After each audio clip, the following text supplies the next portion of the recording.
Yo, j'espère que vous allez bien.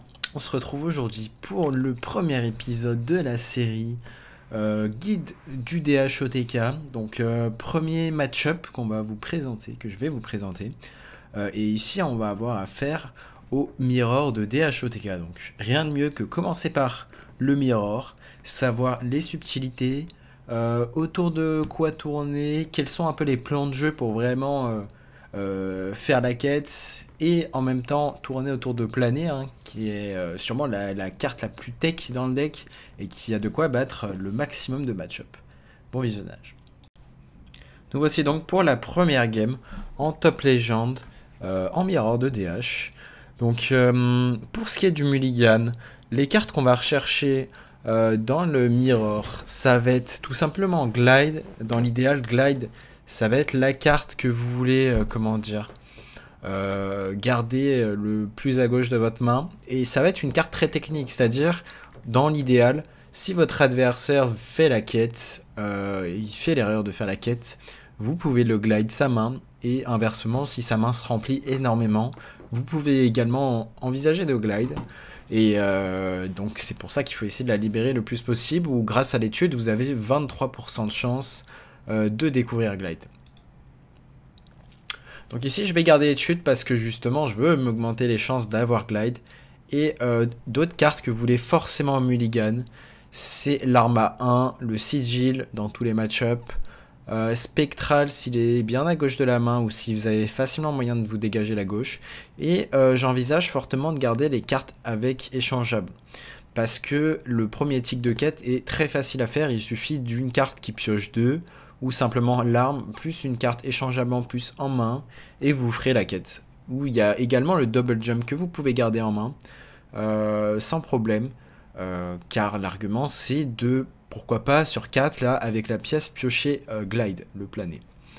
Donc ici on voit qu'on devrait a priori pas faire la quête autour d'eux. Il faut faire attention aussi aux cartes gardées au mulligan par votre adversaire. Là on voit que la carte de gauche n'est pas une carte gardée, donc potentiellement pas glide alors. Et ici on va juste faire Hero Power je crois. Donc là je vais en même temps philosophie parce que l'idée c'est... Est-ce que je vais faire étude? Je crois que je vais Hero Power dans ce spot, ouais. L'argument d'Hero Power c'est que prochain tour... on peut découvrir glide et éventuellement glide hein, si on n'a pas d'autre choix, ou bien spectral, et du coup on peut pièce et faire les deux spectrales. Donc ici on fait philosophie hein, sans problème parce qu'on préfère largement récupérer des moargs en main que une philosophie qui potentiellement ne fera rien hein, si on la pioche toute seule. Donc ici notre adversaire devrait faire la première étape de quête. Ouais, il fait la première étape de quête. Et ici, on n'a pas une main riche en pioche, on va dire. On a le spectral, mais pour le libérer, on doit lâcher cette A-beam et cette étude. Donc là, on va d'abord tenter de découvrir une étude pour justement tenter d'avoir de la pioche. Donc là, on tente l'étude. On récupère Spectral Sights, que je vais faire ici. Et je crois que je vais tout simplement trade le guide trader. Ouais, c'est ça. Je vais trade le guide trader. Et là, un point important, là où vous dites que vous allez peut-être faire juste fin de tour. Sauf que dans ce spot, c'est très important de se vider la main pour tourner autour de glide. Parce que vraiment, glide, il faut vraiment le planer. C'est la carte autour duquel il faut constamment tourner. Vous pouvez gagner la game juste parce que vous tournez constamment en fait autour de glide. Et le fait d'avoir jeté suffisamment de cartes à ce moment, enfin quand vous le pouvez, c'est vraiment ce qui fait que vous allez optimiser votre pioche en fait. Donc là dans ce spot, je réfléchis justement à quoi jeter. Et ici on va juste jeter là un 3. Donc je pièce un 3 sur le spot. Et il y a de grandes chances que je fasse la quête prochain tour.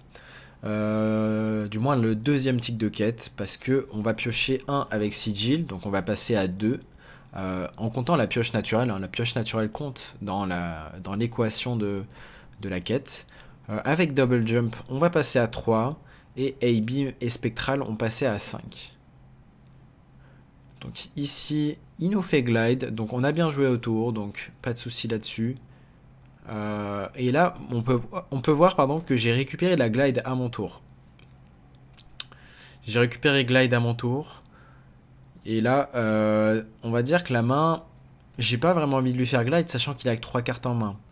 Donc là, en fait, ce que je vais espérer dans ce spot, c'est qu'il fasse tout bêtement la quête prochain tour. Et s'il fait la quête prochain tour, bah, j'ai une glide qui est très bien placée. Donc là, je vais juste choisir de balancer une carte pour me vider la main, tourner autour d'un glide encore adverse. Et s'il fait l'erreur de faire la quête, donc là, en fait, de son point de vue, il se dit que les probabilités que j'ai le glide sont assez faibles, du moins à un côté de la main. Et bah, de notre côté, c'est très important de ne pas faire cette glide. On veut vraiment la faire quand il fait la quête. Donc là, on voit qu'il a l'air bien parti, il va faire la quête, hein, tout simplement. Et la majorité des games, je les gagne comme ça, où je garde la glide, et je fais en sorte de me donner le maximum de chances d'avoir glide à une extrémité. Donc j'arrête pas d'employer le mot glide, mais c'est planer en français, donc la carte a 4 de mana. Comme ça, je vais vous initier un peu à l'anglais, donc... ici on glide sa quête et a priori les chances qu'il récupère à nouveau la quête sont faibles, sont de 5 chances sur 24 car il avait 24 cartes en tout. Et ici je choisis juste Zero Power. Donc là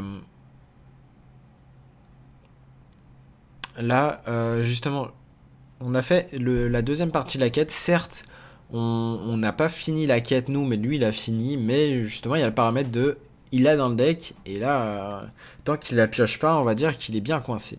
Donc là on espère piocher quelque chose de pas cher dans le spot. On pioche quelque chose de pas cher, du coup on peut le faire pour faire Spectral Sight.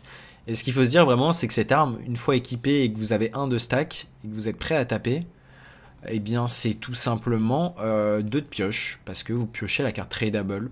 Et derrière, vous pouvez la trade, donc ça compte comme 2. Donc ça devient des maths faciles. Au début, vous allez galérer, je pense, à compter, ok, est-ce que là ça fait la quête, ok, est-ce que ça la fait pas ici, et voilà. Donc ici, j'ai pris les dégâts en trop, parce que je considère en fait de faire l'aura dès le début, enfin j'ai mis un peu de temps. Et l'idée, encore une fois, c'est de tourner autour de sa meilleure carte qui est plané. On veut tourner autour du plané parce que on a la quête en main, et la carte qui peut nous rect, c'est tout simplement le plané numéro 2. Donc là on espère qu'il n'y a pas de plané. S'il n'y a pas de plané et si lui-même n'a pas la 7-7, a priori on est dans un très bon spot, parce que quête contre paquette, bah, le match est vite joué. Et comme on peut voir, il connaît le match-up, il sait que s'il n'a pas la quête et nous on a la quête, et bien c'est fini. Donc voilà, c'est du top légende, hein. On récupère ici notre rang 2, on va se retrouver tout de suite pour le deuxième gameplay. Nous voici maintenant pour une deuxième game. Une deuxième game, et pas des moindres, car je vous laisse admirer les rangs. Et c'est le duel du rang 2 contre le rang 1. Donc l'outsider contre le challenger. Et dans ce spot, bah, on va dire que si je gagne, il me rapportera beaucoup de points. Je savais à ce moment-là qu'il avait beaucoup de points d'avance, Norwis. On avait un peu une petite guerre, on est top 3 tous les deux avec Fury Hunter si vous connaissez. Et donc il y a un peu cette bataille de à chaque fois qui prendra le rang 1. Moi je vous avoue qu'à chaque fois qu'on prend le rang 1, je vais tenter de le rechercher derrière. Et là, du coup, on a affaire à un mirror. Un mirror, donc chacun a son deck. On est tous les deux à aimer DH, OTK et Fury Hunter. Pour sa part, c'est plutôt Garrote Rock. Donc, dans tous les cas, comme vous pouvez voir, les 3 decks de Top Legend, ce sont les 2 meilleurs decks de la méta. Donc, encore une fois, le match-up. On voit qu'il y a un keep à gauche de la main. Je me méfie, c'est soit Spectral Sight. À mes yeux, pardon, c'est juste la quête en fait. C'est juste, il a préféré faire étude maintenant parce qu'il a considéré. Que la gauche de sa main, il allait pouvoir facilement jouer les 2 cartes de gauche. C'est l'analyse qu'on doit en faire. Et du coup, cette carte-là, il considère que là, il va pouvoir jouer les 2 cartes de gauche. Et ensuite, potentiellement, cette carte. Donc ici, on va simplement sigil. Et on espère avoir de la pioche. Hein, parce qu'on peut voir que notre main, elle est très faible en pioche. Donc on a fait le sigil. On va passer à 2 sur 4. Mais... Le problème, c'est que bah, on a que des cartes de la combo. Hein. On a que des cartes qui vont nous servir pour le TK. Et du coup, si on se fait prendre de vitesse parce que justement on n'a pas de pioche, ça peut être très très problématique. Donc, ok, tout à gauche, il avait Spectral à gauche de la main. Et avec une carte trade, donc ça fait 1 plus 2 plus 1, ça fait 4. Ça fait le premier tick de quête. Et là, dans ce spot, on espère vraiment aussi pouvoir faire la quête. Hein, parce que sinon, on va être très très lent. Et en plus de ça, il récupère l'arme. Je vois vider sa main. Donc là, pour l'instant, je tourne autour de planer, tout simplement. Je vais choisir de tourner autour de planer, évidemment, parce qu'il me téléphone un peu que lui-même joue autour de planer ou lui-même prévoit de faire planer. Donc ici, on récupère les cartes échangeables, donc qui nous permettent de faire la quête. Et ici, la question est, est-ce qu'on fait quelque chose? Dans tous les cas, quand vous voyez l'adversaire qui tourne autour de planer, et même de manière générale dans le mirror, vous allez vraiment vouloir vider votre main au maximum. Donc là, certes, vous me direz, oui, c'est une pièce de la combo, mais ce qu'il faut savoir en DHOTK, c'est que vous n'aurez pas besoin de toutes les pièces de la combo. C'est dans le sens où vous avez besoin que de 2 Moarg et d'une 1-3, ou bien de 2 Moarg et un Guild Trader, ou bien d'un Moarg et 2 cartes qui ont dégâts des sorts, donc plus de spell damage. Si vous avez vu la vidéo numéro 1, vous savez maintenant le tableau des dégâts en DHOTK, donc vous savez que vous n'avez pas besoin vraiment de toutes vos cartes. Donc les cartes à lâcher, vraiment, vous pouvez garder seulement un blast et lâcher toutes les autres cartes vol de vie pour vous un peu vous débarrasser du deck en cas de planer. Donc ici, il va faire le deuxième tick de quête. Et non, on n'a pas une main excellente pour faire le deuxième tick de quête. Donc pour l'instant, il est très en avance sur nous. Mais encore une fois, c'est pas tout le temps une course. Hein, parce que le paramètre planer est à prendre en compte vraiment. Du coup, parce qu'on joue planer, ça veut dire que la game est très loin d'être perdue. Donc ici, on récupère une excellente pioche. Ici, on va spectral qui nous permet du coup d'accomplir la quête. On va juste taper ici. Je vais réfléchir si je lâche l'Hero Power. Je lâche l'Hero Power. Et on accomplit le deuxième tick de quête à notre tour. Donc là, pour l'instant, on est à égalité. Et je vais lâcher ici le Sigil pour justement, si mon adversaire me fait planer. Là, il peut voir que j'ai une main assez remplie. Et je vais choisir donc de lâcher ce Sigil. Parce que le meilleur tour adverse, en fait, serait de me planer. Hein. Concrètement, s'il me fait planer, derrière, les chances que moi aussi je lui fasse planer sur sa quête sont assez, comment dire, assez faibles. Et là, la question c'est, est-ce qu'il va prendre le risque de faire la quête ou est-ce qu'il a eu le planer? Parce que s'il fait la quête avec le planer, il est très très bien. Donc là, il choisit de faire la quête sans le planer, donc il espère que je n'ai pas de glide. Il espère que je n'ai pas de planer en main, parce que si j'ai un planer en main, je vais juste prendre l'avantage, hein, parce qu'il a une main remplie. Il va essayer de se vider la main au maximum, et évidemment pour tourner autour d'un éventuel planer.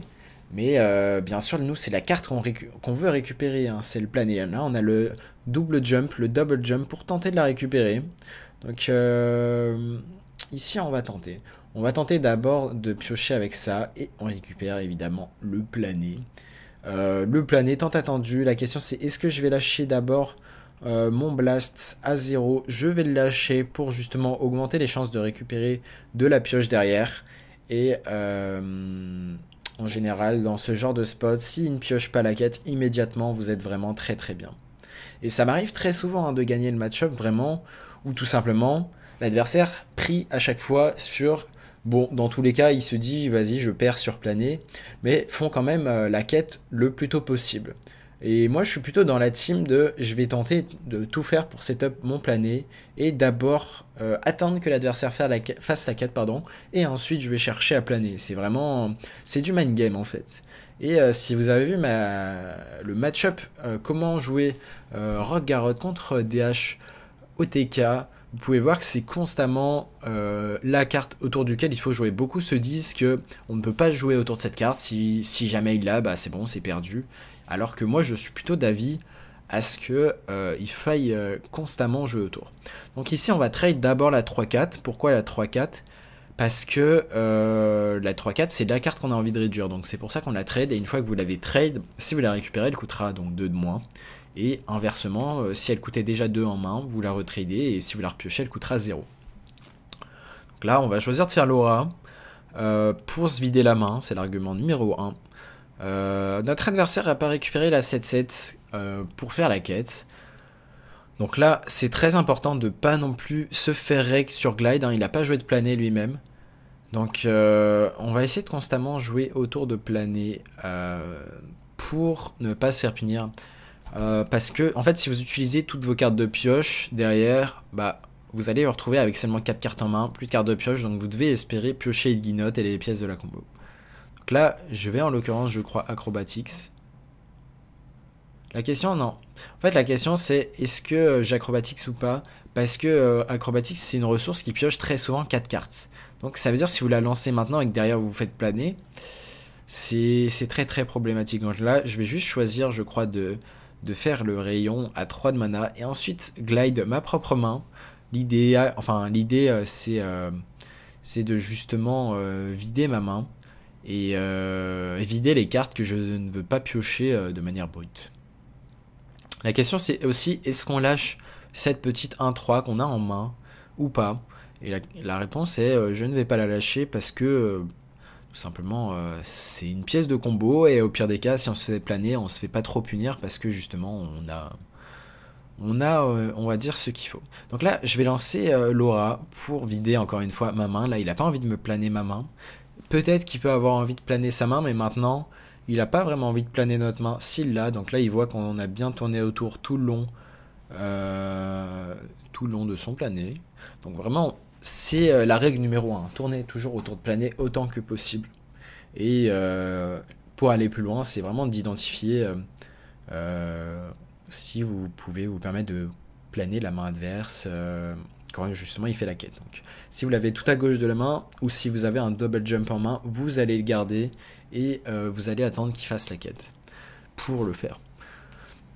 Après, c'est toujours un calcul des probabilités, hein, parce que si par exemple vous avez 2 planés dans le deck mais vous avez aussi toutes vos autres cartes avec marginal, bah, on va dire que les probas sont pas incroyables. Ici, donc on va faire étude, on va piocher. On va piocher avec Spectral. Et là, le fait de faire High Beam, donc c'est très fort en acrobatique, ce qui fait piocher 4 cartes en tout. Ici, on va reprendre un Spectral pour vraiment filtrer le deck. Et là, on voit qu'il nous manque peu de cartes, hein. Avec Il'gynoth, on aurait l'étal avec cette main. Donc là, encore plus. Maintenant, on peut se permettre de lâcher l'High Beam parce qu'on a assez en main pour faire un OTK. Juste avec cette main, hein, là, en plus avec un autre marque pioché, là vraiment, si on avait pioché Il'gynoth, c'était un kill, hein. Donc ici, on n'a pas récupéré de Il'gynoth, et on va se vider la main. On va vraiment se vider la main, parce que là, ce qui nous reste le plus, c'est vraiment planer. Donc là, il nous reste un acrobatics très important de ne pas le jouer dans ce genre de spot, hein. Il faut pas vous dire, ok, je pioche tout le deck, et ensuite je l'OTK. Là, vraiment, le paramètre que vous pouvez vous prendre, c'est un plané.